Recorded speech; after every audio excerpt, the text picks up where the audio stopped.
Hello everyone, welcome to all in my YouTube channel Maths Cafe. In my last video, I have explained exercise 1.1 of chapter 1 number system of class 9th. In this video, I am going to start exercise 1.2. So exercise 1.2, first question of this exercise is state whether the following statements are true or false. Justify your answer. So here we have three statements and we have to tell whether these statements are true or false. Whether it is true or false, we have to justify our answer. So first part is every irrational number is a real number. This statement is true or false? Yes, this statement is true because real numbers consists of rational numbers and irrational numbers. जो हमारा real numbers का set है उसमें rational numbers भी सारे आते हैं और इरेशनल नंबर्स भी सारे आते हैं. तो हमारे पास स्टेटमेंट क्या थी? Every irrational number is a real number. हर एक इरेशनल नंबर रियल नंबर है क्योंकि रियल नंबर में रैशनल और इरेशनल दोनों नंबर्स होते हैं. So this statement is true. So next part of this question number 1 is every point on the number line is of the form under root m where m is a natural number. क्या कहता है कि number line के ऊपर हर एक point जो है वो किसी नेचुरल नंबर का स्क्वायर रूट होगा. वेदर इट इज़ ट्रू और फॉल्स.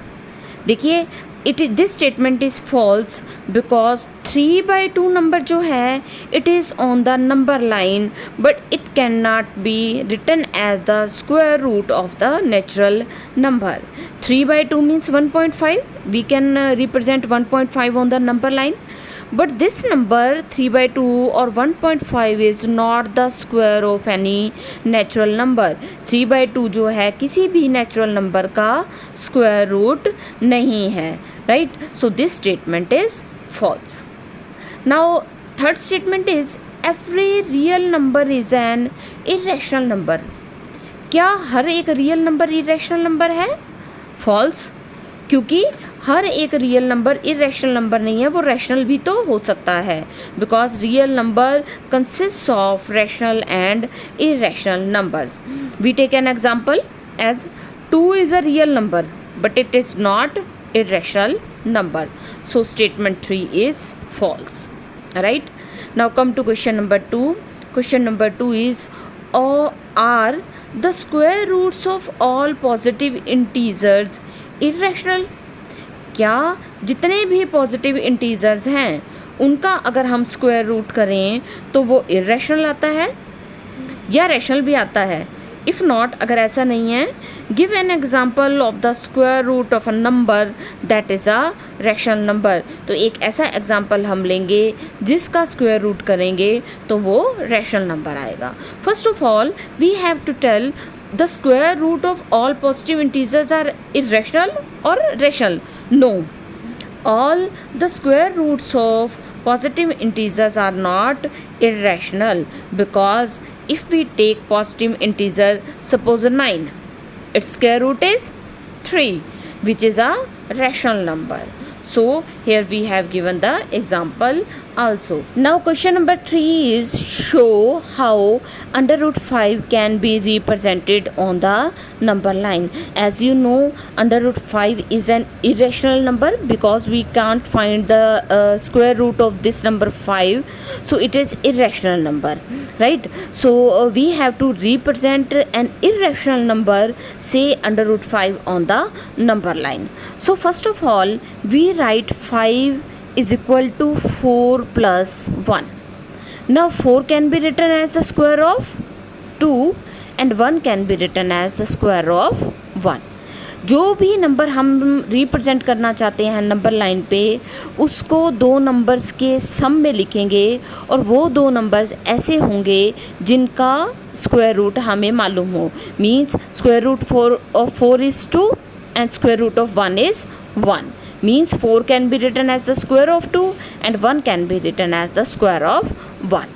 Right? ये हमने 5 को रिप्रेजेंट कर दिया 2 square plus 1 square. Now we take a real number line say L. Real number line हमने L ले ली. अब हमने क्या करना है, 2 और 1 जो हमने यहाँ लिए हैं उनमें से एक को हम बेस लेंगे और एक को हम परपेंडिकुलर लेंगे। बेस हमेशा बड़ा होता है, इसलिए हमने 2 यूनिट्स बेस पे मीन्स इस नंबर लाइन पे कट की। 2 यूनिट्स लेनी है, वो 2 सेंटीमीटर्स भी हो सकते हैं या आप 2 सेंटीमीटर का 1 यूनिट भी ले सकते हैं। कितनी भी कैसे भी मेज़रमेंट करके लीजिए, आपको 2 यूनिट्स लेनी है ऑन द नंबर लाइन, ठीक है। Starting from 0, 0, 1, 2 means at point A we have 2 units. Now draw A B perpendicular on O A. अब आपने ए बी परपेंडिकुलर लिया ओ ए पर, राइट। अब now cut A B is equal to 1 unit. 2 units हम नीचे ले चुके हैं एज ए बेस, और परपेंडिकुलर कितना होगा हमारा 1 यूनिट। तो 1 यूनिट हमने लिया कितना, A B is equal to 1 unit. Now join O B, O को बी से ज्वाइन किया। Taking O as centre and O B as radius, draw an arc cutting the number line L at point A1, cutting the number line L at point A1.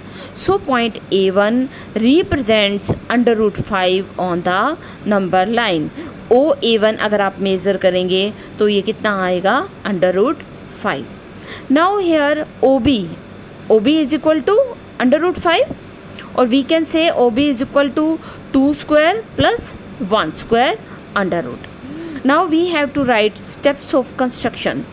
So we start, first of all we will write let L be a number line and O be a point representing 0. O एक point है जो क्या represent कर रहा है, 0. Take OA is equal to 2 units. Now at point A draw AB perpendicular OA and cut AB is equal to 1 unit. Now join OB. Next step is, we're taking O as center and radius equal to OB, draw an arc cutting the number line at point A1. Now here we have OAB, right angled triangle. In right angled triangle OAB, by Pythagoras theorem we have hypotenuse square is equal to base square plus perpendicular square. What is hypotenuse here? OB. So OB square is equal to OA square plus AB square. OA is equal to how much units? 2 means 2 square, plus AB is 1 unit means 1 square. 2 square is 4 plus 1 square is 1. 4 plus 1 is 5. So OB square is equal to 5. If OB square is equal to 5, then OB is equal to under root 5. So OB is equal to under root 5 and point A1 represents under root 5 on the number line. अब OB आपके पास under root 5 आया और O को centre लेके OB radius लेकर जब आपने arc लगाई नंबर लाइन पर, तो उसने कौन से पॉइंट पे कट किया, A1 पे। तो जो हमारा पॉइंट A1 है, this point A1 represents under root 5 on the number line. So this is the method how we represent an irrational number on the number line, right? So here we have completed exercise 1.2. So if you like my videos, please subscribe my channel, press on like button and turn on notification bell and share this video maximum. Thanks for watching.